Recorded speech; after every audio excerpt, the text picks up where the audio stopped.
interesting horror movie. Let's get to the nitty-gritty. It's not reviewed well.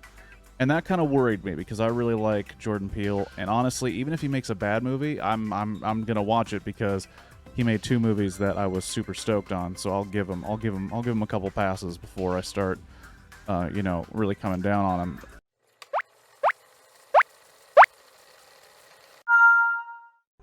Hello, welcome to Blockbuster Review. If you don't know what that is, it is where I play a single game of Tetris Marathon and review a film until the blocks reach the top or until 150 lines. Spoilers are at line 50, and we start on go.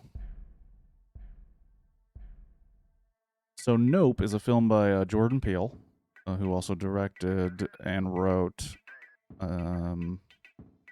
Get Out and Us, movies that I really liked. And he also made Nope, a movie that it took me a while to see, and it finally came to Peacock, so I watched it. It is about a company that trains horses. I believe they're in Central California, or at least the more hilly parts of Southern California.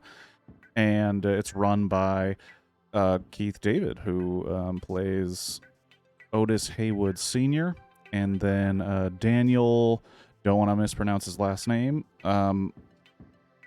plays Otis Jr., and they're talking about how they're on hard times and they need this next movie to work out. And OJ, who is Otis Jr., agrees, then kind of walks off, soft-spoken, quiet.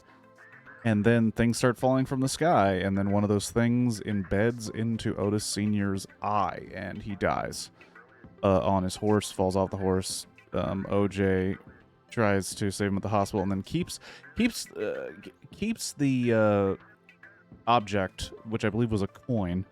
It seems like a weird thing to keep. I kind of get it, but I also would be like, I don't really want to see this every day. But he pins it up in his office.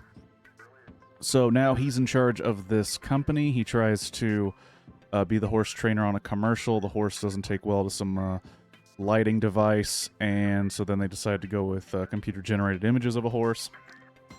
And then that is after we meet his sister Emerald, who just kind of comes in to be the voice of the company, but she's also hawking her other shit, something that I would have been very annoyed with if I need her to give a presentation, and then she just starts hawking her other shit. It's like, oh, well, that's not what you're here to do. We're here to do the work we were paid to do, and then we can worry about you hawking your Skin Caroline and shit. She doesn't even do that.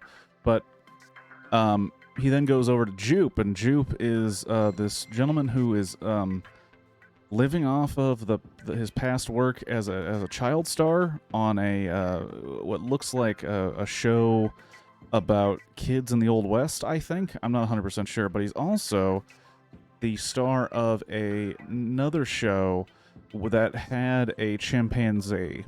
And he also has a room dedicated to the event where the chimpanzee went a little intense. I don't know. The chimpanzee seemed to lose control and started to defy the trainers, and then murdered the cast, except for Jupe, who ended up building this weird shrine to it next to his office, and then charges people to see it. Very, very weird. Anyway, Otis Jr. has been selling him his horses. He goes to meet him about coming up with a plan to get the horses back after he gets some of the money. And Jupe's a little, you're like, yeah, sure, totally. Let's do that. Which plays into something that happens later that I didn't pick up on. Anyway, then one night, OJ sees what he thinks is a spacecraft, and a pretty intense scene, and then decides with his sister Emerald that they're going to document this creature, and they're going to make money off this creature. Actually, I've already spoiled the ending. They think it's a UFO. It turns out it's actually a creature. Good thing we are at spoiler territory. Sorry if you weren't expecting that so soon. What they figure out, because OJ is so used to taking care of animals, is that this UFO is actually a creature, and it plays by a certain set of rules that animals play by. And that's what connects to the incident with the chimpanzee. It's what connects to the horses and how when you're training an animal, you're going into an agreement with an animal. You are not in control. You are in an agreement. And they need to figure out an agreement with this creature. They enlist the help of a guy named Angel who hooked up their security system at first and then gets involved with their story because he thinks something's going on, and sure enough, he's right.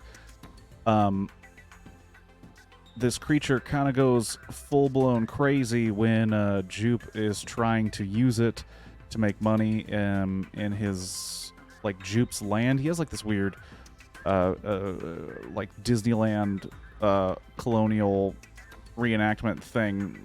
I don't know how to describe it, but he is trying to make money off of this creature that he thinks is a UFO, and then the creature murders every single person in his audience. And yeah. Now, OJ is convinced that because it is a creature, he can figure out a way to tame it, and then they can get their shot, but no one has to get hurt. They come up with this really solid plan to get the creature out of hiding.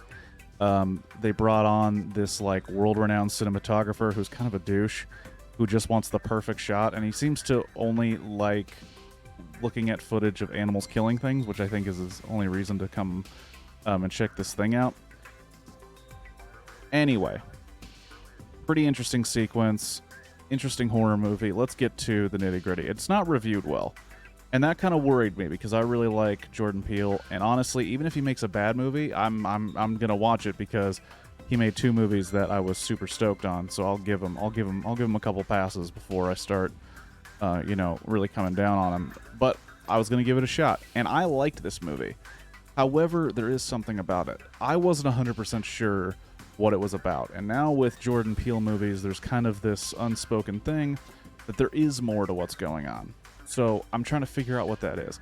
And I got the animal thing. I got the animal understanding that you can't, expect to control an animal. You can only expect to come into agreement with it. But what I didn't get was something that Jordan Peele talked about in all of his interviews: spectacle. I got that everybody was talking about, like, their side gig. They're talking about something else that makes them money or gives them notoriety.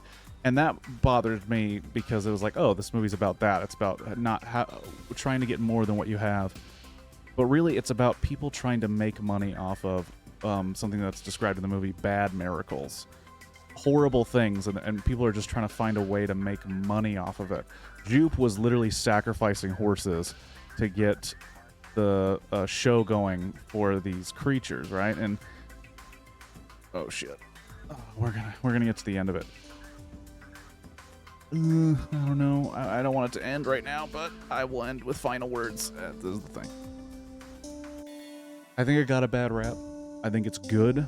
I do think that it has a level of you have to look up what it's about when it's over, which some people aren't into, and that's fine. But I'm still thinking about it a couple days after watching the film. I think it's worth a watch. It's on Peacock. I have to stop talking about it. Peace.